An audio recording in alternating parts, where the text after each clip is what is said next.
Budapest, Hongrie, 2010. C'est à Parapar que le premier escape game ouvre ses portes.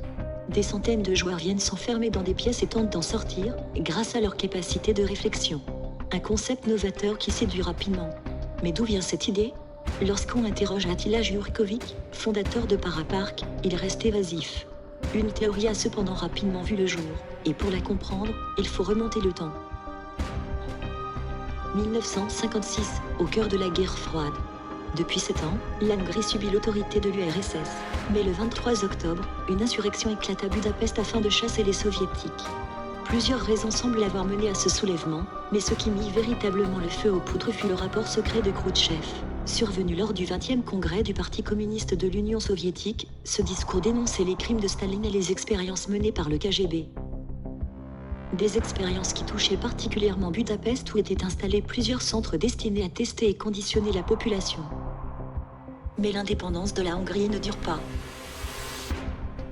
Le 4 novembre 1956, l'armée rouge investit de nouveau la ville et ses troupes ne quitteront plus le pays avant 1991. Nous savons que Parapark a ouvert ses premiers escape games dans d'anciens bâtiments désaffectés. Attila Jurkovic aurait-il par hasard retrouvé les anciens centres d'expérience du KGB et les aurait-il remis en activité ? Suite à ces rumeurs, Vladimir Poutine lui-même s'est vu obligé de prendre la parole. Возникновение и развитие болезни. Уверен, что все граждане страны присоединятся к словам сердечной благодарности нашим медицинским работникам. Pourtant, le président russe n'a jamais présenté la moindre preuve du contraire.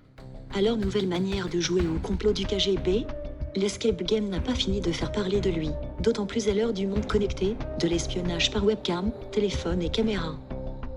Vous avez sans doute remarqué que les parties d'escape game sont toujours filmées. S'il s'agit bien d'expériences, auprès de quel gouvernement peuvent finir ces images ? Et dans quel but ?